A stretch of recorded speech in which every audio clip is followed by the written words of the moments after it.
question, Rob. So as far as the air changes an hour. So what we did is we did a blower door test. And what the air infiltration for a blower door, we come down here to pre-test. And I'm going to click on that. And you're going to have pre-test, depressurization, the ring type that we use, the house pressure, which would be 50 pascals. What we got for a blower door number goes here, and then I'll explain how this subtracts it all. So with this here, we're doing a depressurization. We had basically an open ring, and we can explain more of what the rings mean and so forth when you guys are out in the field. I think Myra already knows pretty much. She's seen me change the rings, but basically we're taking all of the plastic off the front of the fan, leaving the fan wide open. It's an open ring.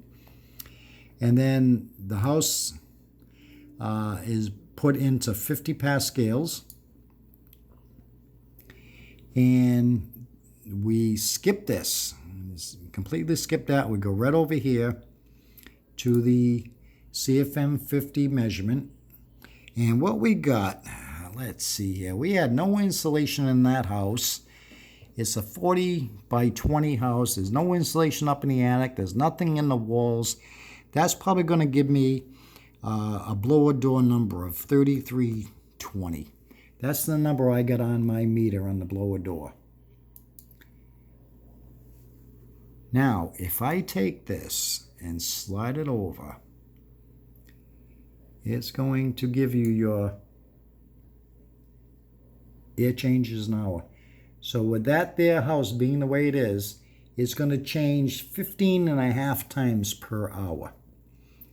So all of that air that's in that house gets recirculated because of not having any insulation 15.5 times an hour. So you figure your cubic feet of air in your house that you have heated, you're reheating that, cubic area 15.5 times an hour. You're having to heat that same amount of air up. So that's why it's so important to insulate a house and air sealing and so forth. So now what we did is we come up with this number of the 3320. And what we want to do is we want to bring it down. So what we want to do is we want to try to reduce that number, that 3320, by 29%.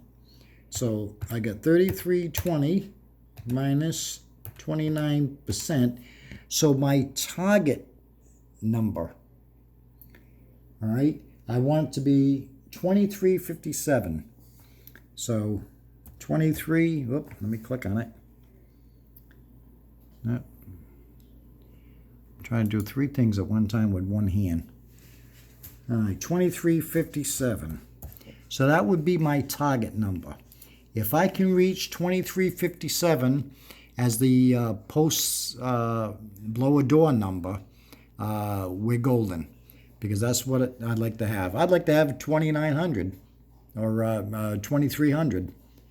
And it would be ideal. We accomplished what we wanted to do. So with that, we're done with that.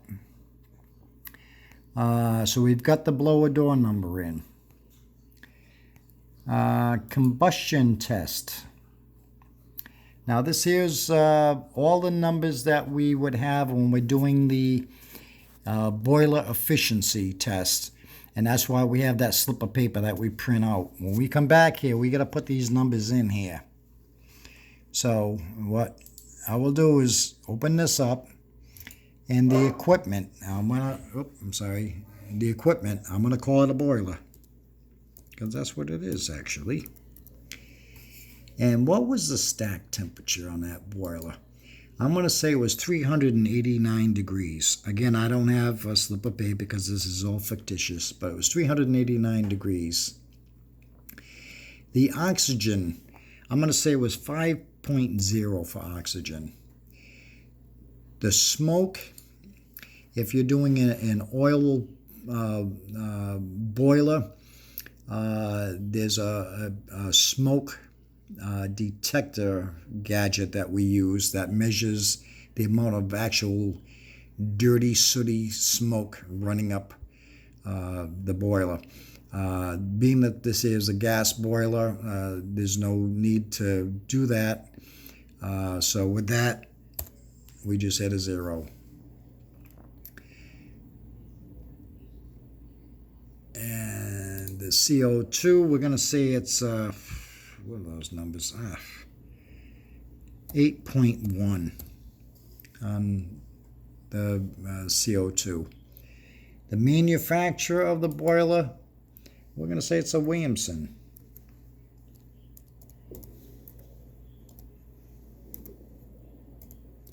We're going to say it's a Williamson. Actually, I think I can drop these down now, can't I? Oh, no, the other thing I can drop it down.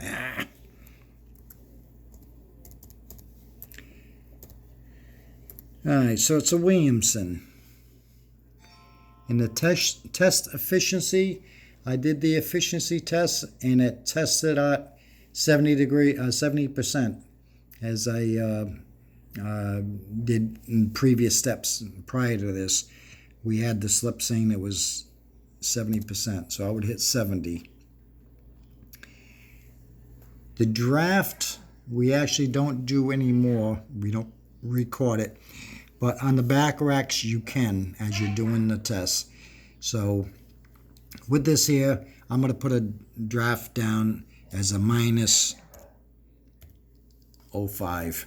That means that all that smoke and bad stuff is going up the chimney. The carbon monoxide levels.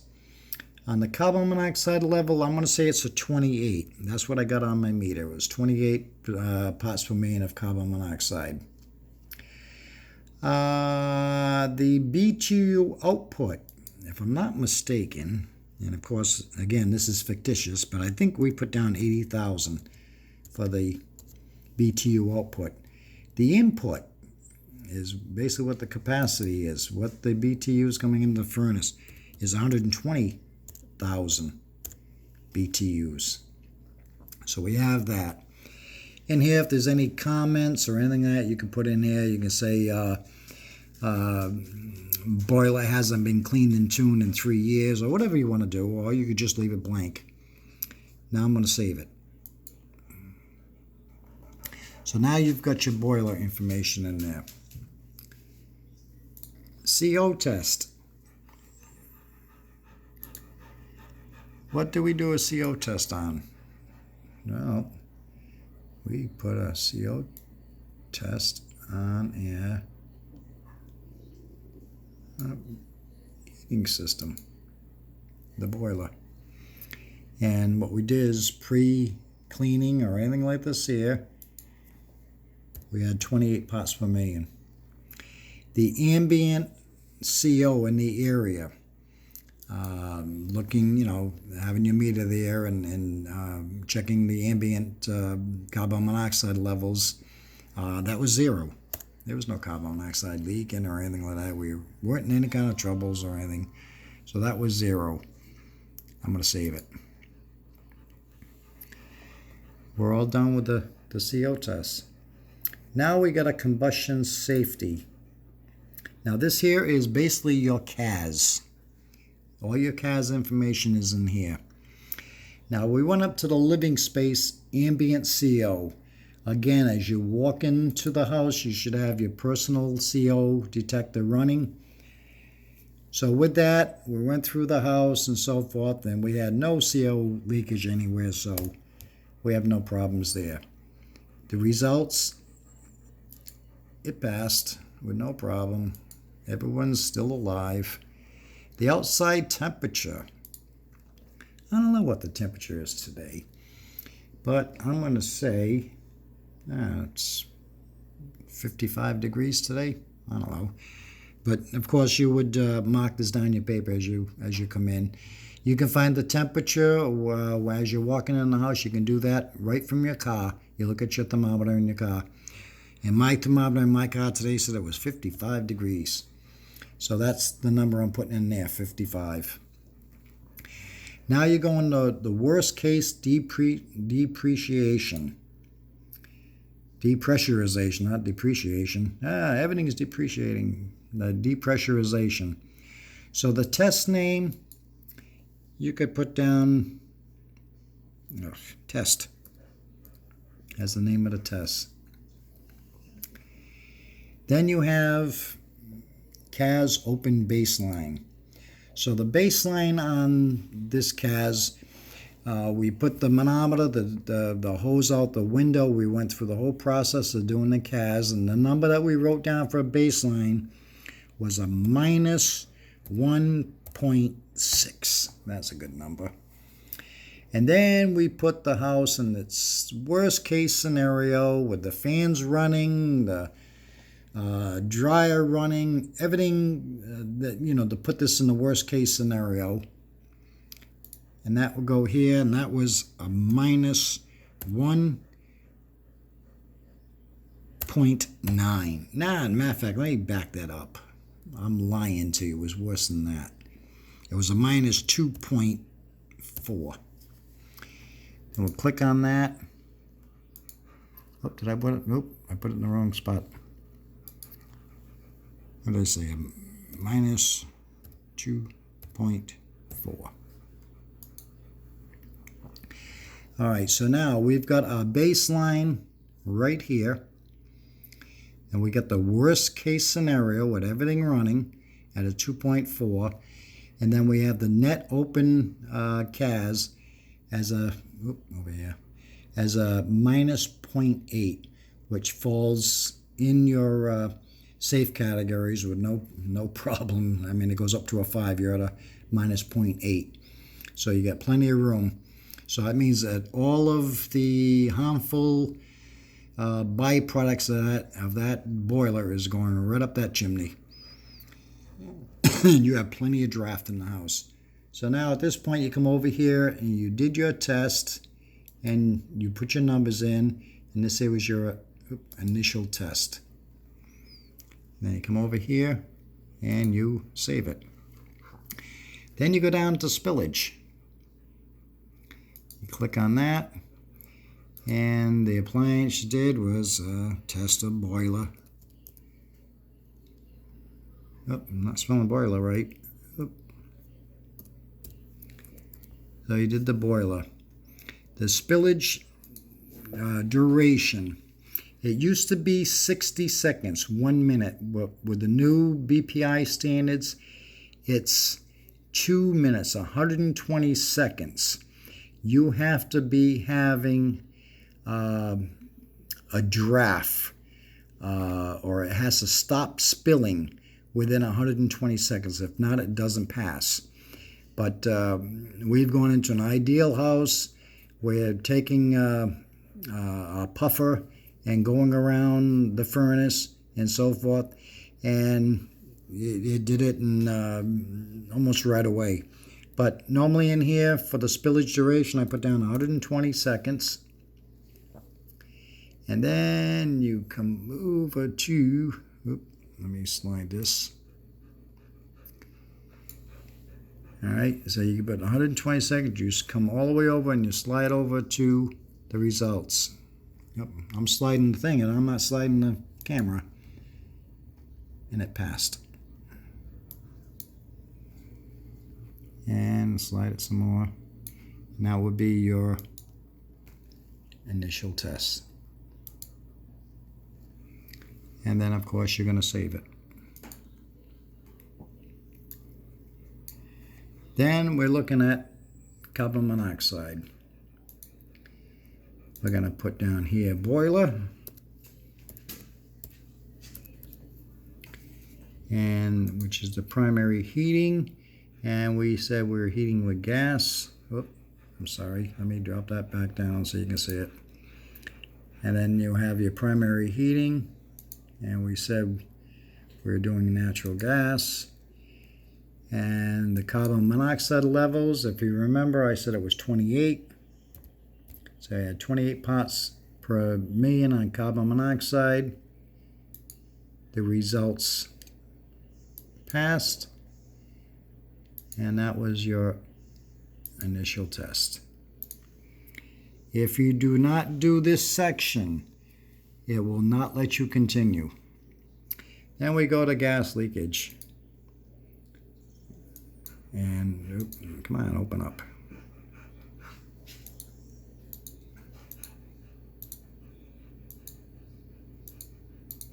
I don't know why it's not opening up, but normally you would have no gas leakage or anything like that.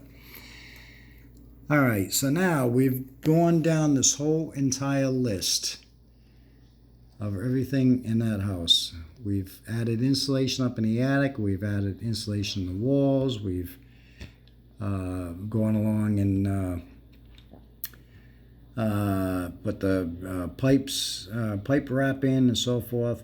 Now we come to other measures. Is there anything else that's there that we haven't covered, that we wrote on our list? So with that, I click up over here, and I get measures. This is like going shopping. All right, do we have to put in an ashtray fan, a bath fan? Let's see. Too long. You won't be able to send it. We have carbon monoxide detectors, the CO combo. So now we have a single family house ranch. We only need to put one carbon monoxide detector on each level of the house. So we're going to put one down for the basement, and that will go on the top of the basement stairs. And also we're going to put one down the hallway between the bedrooms. In the hallway between the bedrooms, we're going to put one there. That should be plenty of carbon monoxide smoke detectors to take care of that house and have the family safe. So with that, we're going to put down two. Be able to upload it. So now I've put two carbon monoxide detectors. In an hour. Let's see what else we've got. So we're going to zip down. We've gone through combinations.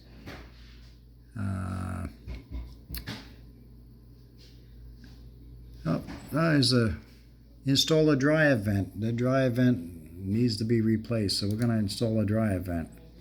And here it is here. We're going to put one dryer vent. All right. Our film director is telling me that this video is going too long, so I'm going to hurry this up. And what else we got here?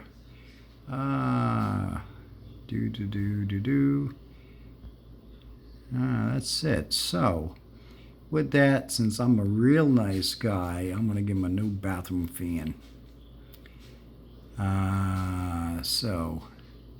No, because it might lock it up, and I don't need to have this locked up now. All right, so we gave him a new dryer vent. We're going to give him a new bathroom vent. Say that's all they needed was a bathroom vent. So I'm going to give them a bathroom vent.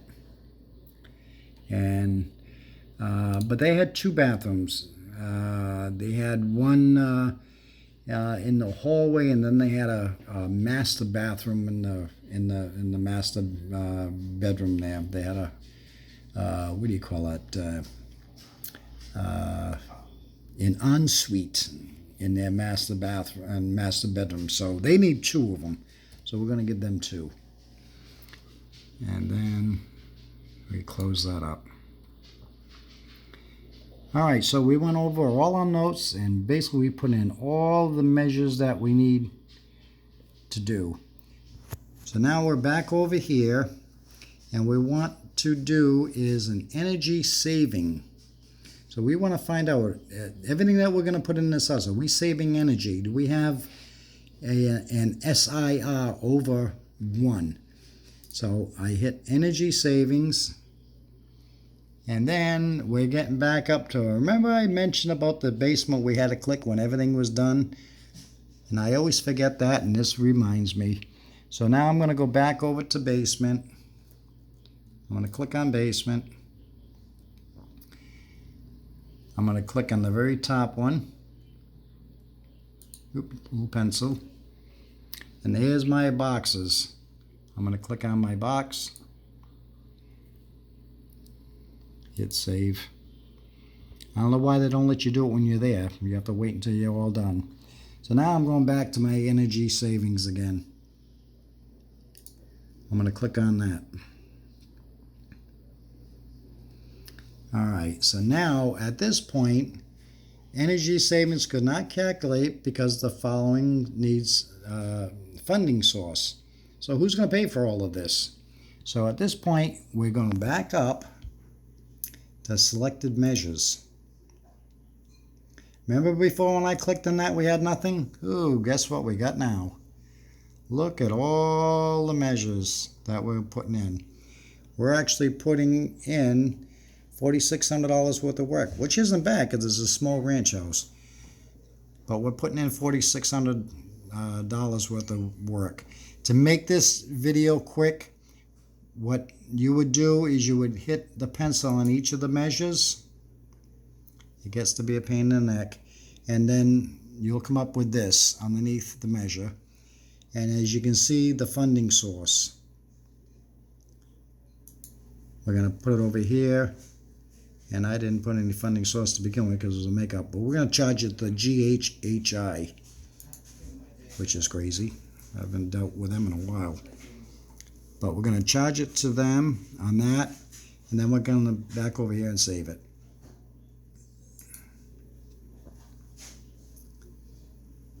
So that was the dryer vent is now being paid for through GHHI, which normally, you would put down N-Grid, HHS, you'd have a combination. What you want to do is you want to keep this figure right here, that total of $4,657. You want to charge as close as you can to $4,500 to National Grid. They will pick up $4,500 of that. The rest will go HHS. Okay, so with that, they're all done. I would do my energy savings, which I can't do because I'd have to assign fundings to all of these, and it's going to take a lot of time. But this here, when you hit the energy savings, this will calculate all of the measurements that you put in and tell you, is this worth doing? It's going to give you a savings to an investment ratio over 1. What I have here, I'm looking at probably 5, maybe a 6, because we're putting insulation up in the attic, which of course saves energy. Insulating the walls saves energy. The only thing on this list that's not going to save any sort of energy is the dryer vent, the bath vent, the smoke, and I think a clean and tune does. I'd have to double check on that. I don't want to tell you it does or it doesn't. I'm not quite sure on this. If you clean your boiler, it should save you energy, but I'm not going to tell you it does. This doesn't, and this doesn't. So that would be the only thing that would take away from the SIR. And for as much as I have on there that will save energy, I know my SIR is well over 1. So at that point, I would get that, and then I would lock it down. There'd be a lockdown. I'm all done. I'm locking up the audit. I would click on the lockdown, and then I would come over here, and where it says work order, I would click on work order, and you would print up your work orders and things of that nature. But hopefully this here kind of helps everybody. I wish I could have determined funding sources for all of these, because then I could have went through the whole thing itself. But this will give you an idea. The last part on this that I haven't videoed is very simple, extremely simple. What I'd like to have you guys do is go over this with your own scenarios 100 times, because this here is your paperwork for the most part when it comes to writing up a work order. It works the same way when you're putting in a heating system. There's additional paperwork to this here when we're out on the field doing the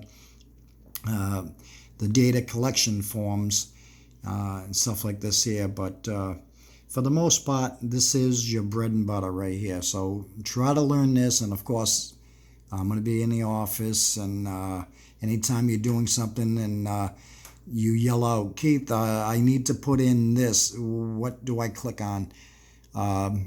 I won't mind because I was there before you. I asked 100 times, do I click on this? How do I get that? How do I get this? I'm looking for a bathroom fan. Where do I find that? Well, you find it in other measures. But when I first started, I had no clue where half this stuff was, and I was asking 100 questions. But once you know this, unfortunately, it's like a bad habit. You'll never forget it. You'll ace this here, where you can do wonders with this program once you understand it. So other than that, I'm done, and I think I deserve a cigarette. All right, I'll talk to you guys later. Bye-bye.